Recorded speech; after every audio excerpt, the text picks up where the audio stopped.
Did you know the air pollution in your home could be worse than the air outdoors? Oopsie. But that doesn't mean you need to live in a bubble. Thank you. Hi, I'm Matt with AirServe. Schedule a free in-home consultation today with an AirServe home comfort expert to improve your indoor air quality. Dublin Heating and Air is now AirServe. AirServe Heating and Air Conditioning. Call Doug Ward or any of his friendly and professional staff at 274-1035. AirServe, 605 Kelham Road, Dublin. Georgia Dermatology and Skin Cancer Center has been serving Georgia since 1996. Dr. Michael Sharkey, Dr. Mark Bonner, along with PAs Tony Lynn Herring, Alan Manning, and Kelly Toller, have helped patients with Mohs skincare cancer surgery, routine skin exams, and general and surgical dermatology. So come see the professionals at Georgia Dermatology and Skincare Cancer Center, located in Aaron Office Park in Dublin. Call for an appointment today at 275-7546.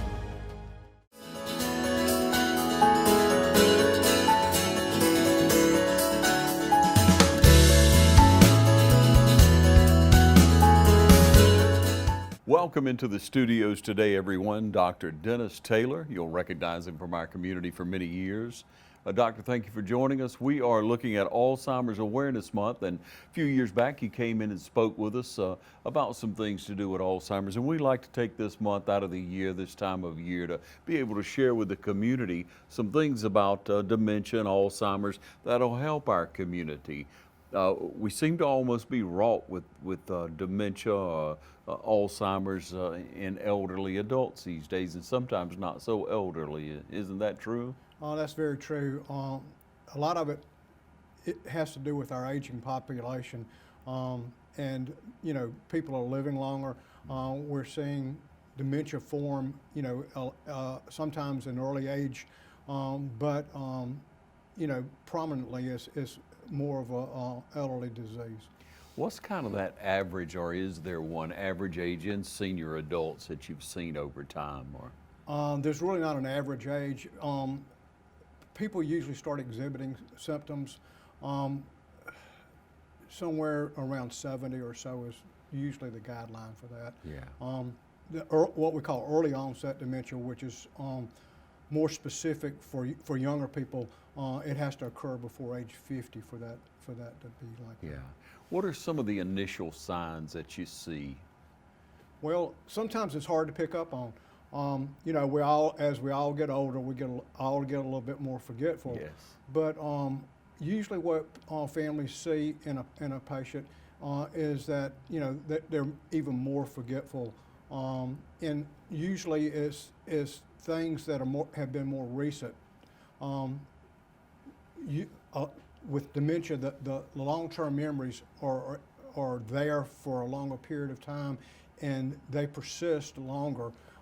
And people have more of a problem forming the short-term memories, just the basic things. And what I did today? Sometimes it's what I did today. Sometimes it's what I had for breakfast. Sometimes it's where did I lay this and I can't find it. Are there some signs other than just the memory, such as possibly bodily function or appetite or any other issues that may come along on the onset to look for? Not really. It's usually more memory related, Yeah. and it usually involves, what we call higher functioning cognitive abilities. Mm-hmm. And so when we look at life, doctor, there are different doctors that we see throughout life as a rule. We'll see a pediatrician, up until whatever age, 16, 15, maybe 18, whatever. Then you have maybe a general doctor that you'll see for, the middle ages, 20 to maybe 60, 55 or 60, whatever, 65. And then I guess you need to move on into some type of geriatric doctor? A lot of times the family practitioners, internists, they, provide care for people that are fairly elderly, but sometimes, geriatricians come in when more specialized type care. A lot of people live a long time and are very healthy and do very well, And then there are other people who, over time, develop, chronic medical problems and require a little bit more attention. And sometimes a geriatrician like that can take more time and focus more on, what more end-of-life care issues that happen like that. Yeah, and many times a geriatrician will be able to maybe pinpoint possibly an issue and help them overcome some of the issues, maybe not with dementia, but with other issues. With other issues and all. And they can also make recommendations for home environment, home safety, things like that sometimes that other, primary care physicians, sometimes just don't really have the time to focus on. Yeah. And doctor, so right now, doctor, you see patients in nursing homes and assisted living homes, is that correct? That's correct. I do long-term care. Yeah. What's that like for you, doctor? I mean, you have to have a love for senior adults if that's who you've always serviced, that's who your discipline's toward. I find it very rewarding. I feel like that there's a great need to provide care for people at, in their elderly age and more towards the end of life and all. Yeah. And there are a lot of issues that are different at that time that you have to more focus on. And it's just been something that I've been drawn to, and I feel like that God has called me to do that. Yeah, that's wonderful, really. That compassion that has to go into that, seeing that person, because, we all know we have a limited number of days, but until you kind of get on the short road, so to speak, you don't feel it as much. You don't think about it as much. Well, that's right. You really don't think about it as much. But some of these patients, because of their impairments, sometimes physical more than cognitive, I've been fortunate to provide care for them for a significant period of time, and you kind of fall in love with some of them over time. You get real close to them, and it's difficult when they pass on. Yeah. Are you strictly in Lawrence County? Do you travel outside? I travel outside of Lawrence County. I do several nursing homes that in the adjoining counties. Mm-hmm. About how many patients would you think you see maybe in a month or quarter? Hard to say. It's hard to say. I take care. I see all my patients in my nursing homes at least once a month. Okay. I have 4 nurse practitioners that help me provide care for them in the homes, and then the assisted livings, and they do a wonderful job and allow my practice to be able to reach the people that we need to. Yes, sir. And when you've seen these patients, I know that there's similarities in dementia and Alzheimer's that you probably picked up over time. Could we just talk about some of those and some ways to kind of deal with that?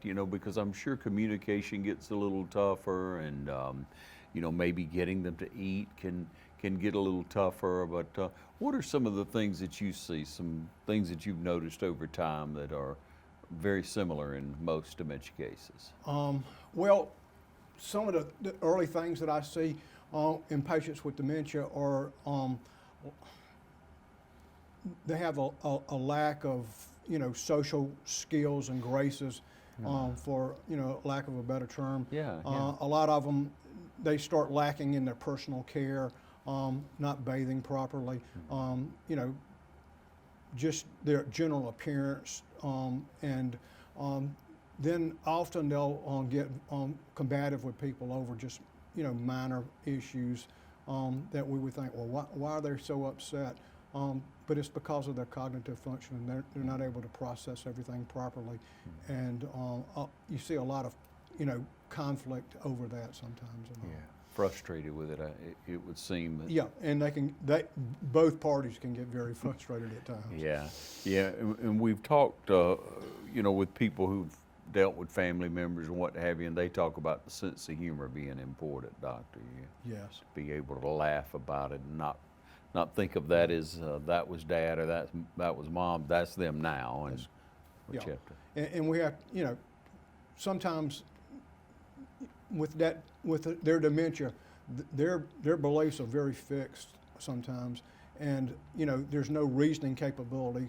So sometimes it's just best to let be what, things be the way they believe they are, Yeah. because you're not going to convince them different, and just kind of, kind of go with the flow with things. Yeah. We're talking to Dr. Dennis Taylor. It's Alzheimer's Awareness Month here on TV 35. We'll take a short break and we'll be right back. Hello, I'm Darren King with Clements & King Insurance. And many of us do not like to talk about it, but no family needs to go without a life insurance program. Show your family how much you love them by preparing in advance with a life insurance program. Clements & King Insurance can help you with term insurance or permanent insurance. Regardless of your need, your age, or where you may be in life, life insurance is a critical part of financial planning for you and your family. Please give us a call at Clements & King Insurance, 272-8019.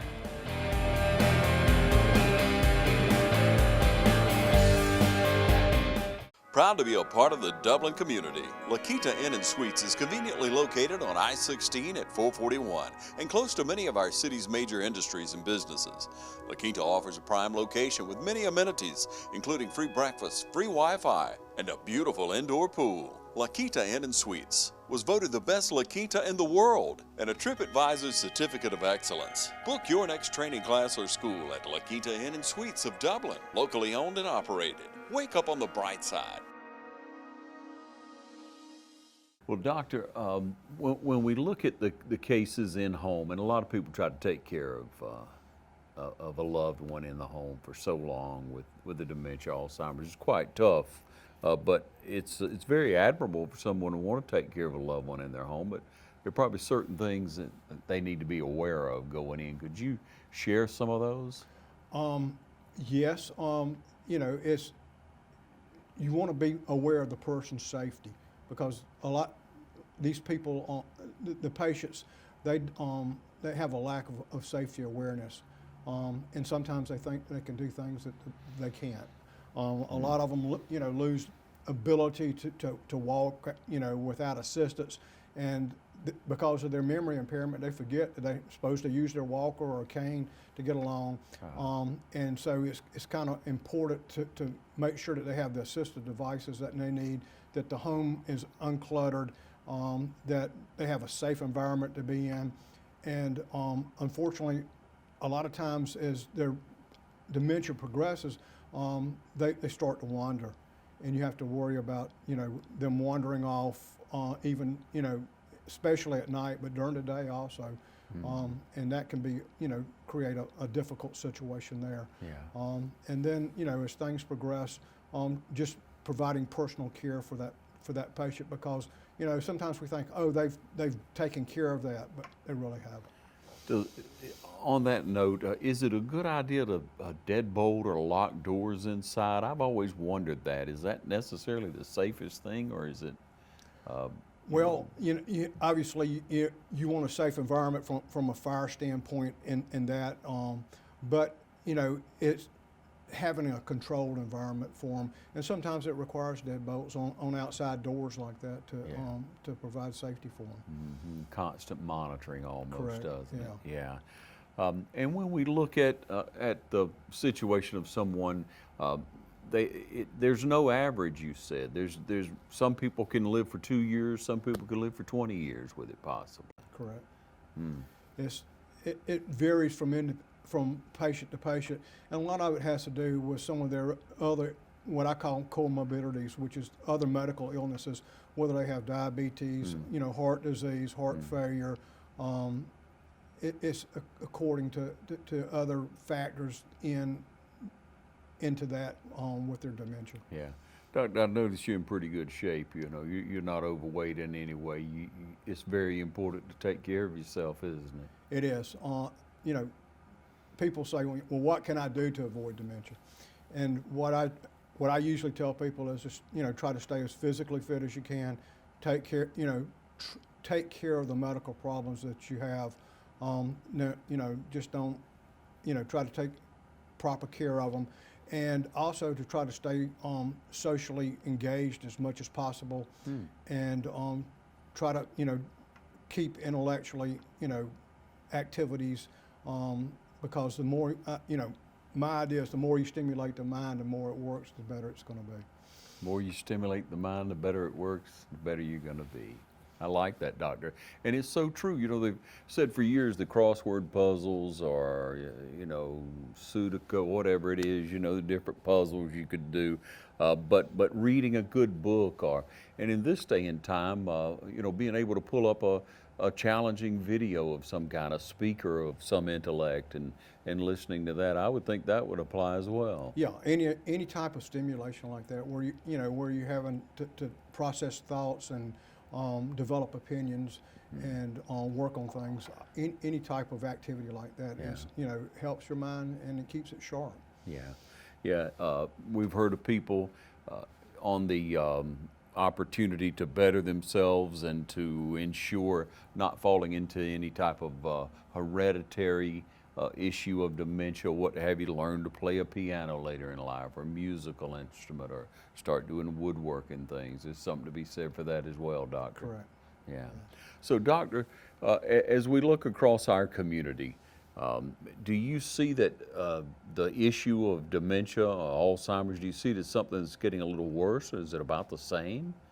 I think it's about the same.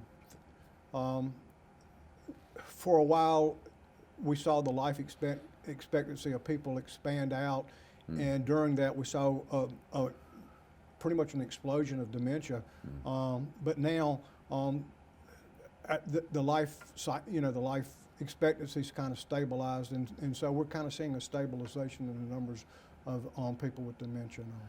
Yeah, how about in our area, Doctor? Would you say more men or more women have Alzheimer's, or would there be a difference? It's usually female predominance in dementia. For some reason, women outlive men, and they develop dementia more often. Women outlive men. There's a new one. They've been outliving us for a long time, haven't they, Doctor? But that stands to reason if they're going to be older, live longer, that they develop some type of dementia. You know, Doctor, it's been said that diet can make a big difference. Are there supplements that have come along in recent years that would be beneficial for one to take? Well, there's been a lot of things that have come on the market have had a claim to fame, but there's nothing really that's consistently shown to be of major benefit to anyone, unfortunately. Yeah. Just want to share that because you hear so much about supplements. You do, and you hear commercials on TV, all of those things, nothing's really consistently shown to make a big difference. Yeah. And so the best is a healthy life, a good diet, addressing any medical issue that you have straight on. You know, I like to say, Doctor, on medical issues, we'll take care of our car a lot better than we do our body. If our truck is leaking a little something, we're going to get it checked out. If it's pulling one side or the other, we're right on over there to get it looked at. If you got a dent in it, got to get that pulled out. It cannot ride around with a dented up vehicle. But when it comes to our body, especially men, we want to put it off. Unfortunately, we do. But, like I mentioned earlier, the more healthier our body is, the better, for us physically. And our physical standpoint affects our cognitive status and all too. Yeah. Keeping your weight down and just basic walking would help tremendously, wouldn't it? It would. Any type of exercise, weight monitoring, controlling pre-existing conditions, and just trying to stay as active as you can. Some people say, well, I can't run, I can't do this. If you just get out and walk, 15, 20 minutes a day, it makes a big difference. Yes, some of us like to live those glory days and we think we're going to get out and do what we did, years and years ago once you get out of that habit, and that's just not feasible. It's not at all, and you wear yourself out, or you're so sore you can't hardly move, or you're frustrated or aggravated, and then you won't continue with it. So start out walking, ladies and gentlemen. Start out just getting a little bit of exercise. And kind of build up, don't try to go a mile the first day and wear yourself out. Just start and build up, and you'd be surprised over time you can build up a pretty good endurance. Yeah, it seems like people are much more active at this time because of, I guess, the coronavirus and people staying at home a lot more, especially, you know, people who are retired. They seem to be really out in the neighborhoods walking, getting that exercise. And that's tremendous to me, doctor. It's so good to see. You know, it makes you feel good about where you live, first of all, to see, you know, men and women, to see children riding their bikes and things. This coronavirus has been terrible and continues to be terrible on us, but there is some parts of the situation that are positive and that are encouraging to us. Yeah, people seem, you know, a lot of people have more free time now because of the limitations from COVID, and you know, fortunately, some people are taking advantage of it and trying to help the health status. Yeah. So, doctor, how is that affecting our nursing homes? We've seen some in the health department district, the South Central Health District, which is 10 counties or so. In other counties who have been greatly affected where it's contacted, but I don't know that we've had any cases in our nursing homes and assisted living here in Lawrence County. We've had a very limited number here in Lawrence County. We've been very fortunate.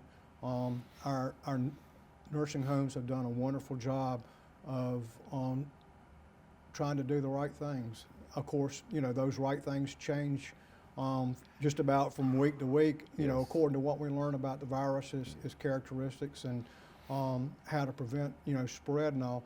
But the nursing homes here have done a wonderful job. They were right on top of it, and you know, I feel like that the measures they took have really done a really good job of limiting the exposure to the patients here. Yeah. Because the number one people at risk in the United States are nursing home patients. 48% of the deaths in the United States are attributable to nursing homes. Wow. And these are, you know, elderly people who are very vulnerable from multiple standpoints to the virus, and just about the only way we can protect them is to limit, you know, their exposure. And so I'm assuming you wear protective gear, your assistants, your team wears protective Yes. gear every time you're in and out of any nursing home or assisted living, any home. Anytime we go in, we wear protective gear. There's different levels of protection according to the risk that's associated with the patient. But you know, at a basic level, it's pretty stringent. The CDC has come out with guidelines for us to follow, and you know, the nursing homes have been very good about following those guidelines. And like I said, we've been very fortunate in limiting the exposure of the patients here in Lawrence County. Yeah, that's encouraging. It really is the tremendous effort for that care, because that's what it took, an immediate reaction and making sure you follow the procedure. So thanks for sharing that with us. We'll take another short break and we'll be right back with Dr. Taylor. Come on in today to Baskin-Robbins across from the VA hospital in Dublin for every flavor of ice cream under the sun.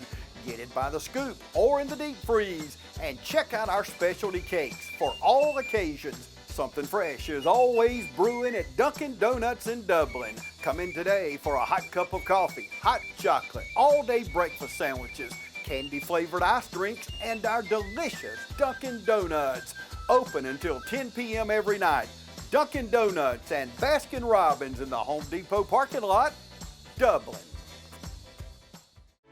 Lawrence County's leader in hometown banking is Farmers State Bank. From our customer service professionals to our mortgage specialist or any of our professional lenders, we're committed to making banking as easy as FSB. Farmers State Bank, with locations in Dublin and Cadwell, member FDIC, and an equal housing lender. Stop by today and find out why we make banking as easy as FSB. Okay, well, Dr. Taylor, as we look across our community, you know, we live in a great community. Did you grow up here? I did not. I grew up in Waynesboro, Georgia, but you know, Lawrence County and Dublin's home. I've been here over 30 years. So, raised my kids here, and we still live here. That's why I thought you. Yes. You have a wonderful family. Well, have a thank lot to be proud of, Doctor. You really do, and you have that servant's heart. You know, we all have to make a living, It's charged to us to do that. You know, we want to have enough to get there on, so to speak. But you know, to choose something that you are so compassionate about and giving to senior adults.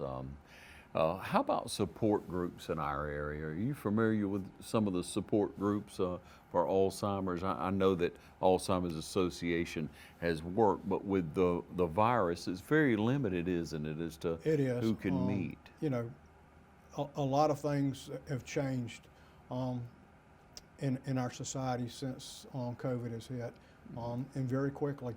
And we're still, you know, trying to adjust to, you know, to what we can do, what we can't do, and try to find newer ways and better ways of doing the things that we can't do. You know, there's a lot of resources available. You know, you can go online. The Alzheimer's Association has, you know, a lot of information online.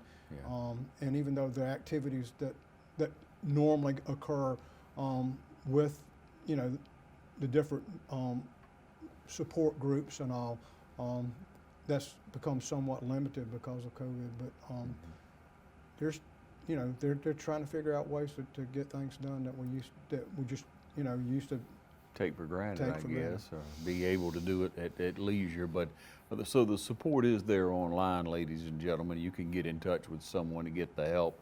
Of course, you know, communicating with your loved one in that nursing home, how has that changed? Well, unfortunately, the CDC's recommendations at this time is that there's no visitation in the homes. But we've gotten kind of innovative. At first, they were doing Zoom and you know, Facebook, and, you know, everything. And now we're having where the nursing home staff take the patient, you know, where the family can see them, have to remain physically separated, you know, a safe distance. But now at least they can, you know, see their loved ones. It used to be people would come up to the windows and look and all, but now we kind of remove that barrier somewhat, but we still keep a physical distance. So maybe take them out onto a porch or outside, and then the family stays in the vehicle type thing? Well, we usually let them come. We usually have some type of barrier where they can come up to the barrier, and then we bring the patient outside, you know, usually on the porch or you know, right there on the grounds. But that's touching, isn't it, Doctor? It is, and it's sometimes really difficult for the family because they've been, this has been since the 1st of March that a lot of them haven't, you know, been able to physically visit with their loved ones, and it's been difficult on families and the patients. They miss the social interaction with their families. Wow, I bet so. I mean, we're all social people. We're built that way. And people that don't really like people now. I've heard that said a few times, and it is true. You know, you see people, if they do get to engage in a conversation at social distance, they really seem to enjoy that moment, to be able to share with each other. So if you have a loved one, if you know of someone in the nursing homes, whatever the state of mind, whatever they are, even, you know, dementia, you want to see your loved ones. You want to be there for them, and you always hate to turn loose that loved one. It has to be tough, Doctor, to walk that walk. It is. It's very difficult. And for you to be there for so many during that season of life. You know, again, we commend your character on that for sure. Doctor, before we go down, I want to know if there are any promising surgeries or drugs or experimental things that we see through medical journals, or anything that's on the horizon now. Unfortunately not. What we're seeing is that we're learning more about the disease itself and what happens, you know, from a biochemical standpoint and from a physical standpoint to the brain structure itself. But unfortunately, the avenues that we're trying to affect these changes with, nothing's looked very promising. We really haven't had a new drug come on the market in probably 8 or 9 years, and there's nothing that's, you know, in final testing, you know, phases or anything like that that's coming, that's, you know, in the foreseeable future that's coming forward. It's been difficult to find something to treat this with. The medications that we have now, they slow the progression of the disease, but at some point even they become futile in treatment. And there's really there's no known cure, unfortunately, now for Alzheimer's. Alzheimer's and dementia. What other issues are close to that same issue? Is Parkinson's similar to that? Parkinson's is pretty much an entirely different type of situation. There's what we call vascular dementia, and there's a dementia called Lewy body dementia, and those with Alzheimer's, they're kind of there's an overlay between all three, sometimes between all three, sometimes with a combination of those. But those are the dementias we normally look at. Parkinson's is kind of a separate entity unto itself. Yeah. The reason I asked that, doctor, and I won't have the terminology just right, you'll have to forgive me, everyone, but is there's some type of shock therapy that's advanced or suggested or maybe used with Parkinson's, with the brain to stop the shaking? Has anything like that been developed or looked at in Alzheimer's, or is it really not an issue? It's really not an issue. Yeah. We keep striving for that, but the more information we have, the better off we are. The more we know how to approach taking care of a loved one, the better off we are, and the more prepared we are for our senior years, the better off we are.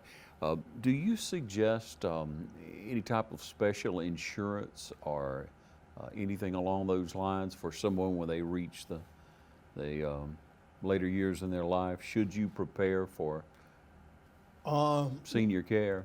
You should prepare for senior care. It can get sometimes very expensive, and there's different products out on the market that provide that. But what I usually try to emphasize to people is that they need to do an advanced care planning, which involves both from a legal standpoint, where someone can handle your affairs and take care of your financial matters. And then there's the durable power of attorney for health care. And that allows someone to make medical decisions. And they're kind of a separate appointments. You can appoint the same person to do both of them, or you can appoint different people to do different portions. And then in Georgia, we have what's called the POST, and it's an advanced form of end-of-life care, and it decides on your code status and some of your wishes regarding your care more towards the end of life, whether you want a feeding tube or not, whether you want IV hydration or not, antibiotics or not, and it's a very useful tool for end-of-life care also. I would think it would take the burden off of the family. It does, and that's what I try to tell the patients. You need to make the decision of what type of care you want for yourself, and that way your loved ones know what you want, and when they don't really have to make a decision, they just have to enforce what you've laid out for them to do. Yeah, that's good advice, doctor. It really is. And when should one look at that in life? About what age would you start to look at that, or is everyone so different and you just kind of monitor your own health? I really believe people should do it, in their 30s, because you never know when something, you could be in an accident, be incapacitated. There's just different scenarios, and that way, people, it allows, for a transition to happen. Instead of people like saying, we never had that conversation, we don't really know what to do. And this kind of facilitates that. Yeah, it's good advice. Thank you, doctor, for joining us today. Thanks for sharing with us a little bit more about Alzheimer's and what's going on in our local community, and most of all, just sharing your time with us, doctor. Well, thank you. I've enjoyed it. Thank you for joining us right here on TV 35 during Alzheimer's Awareness Month.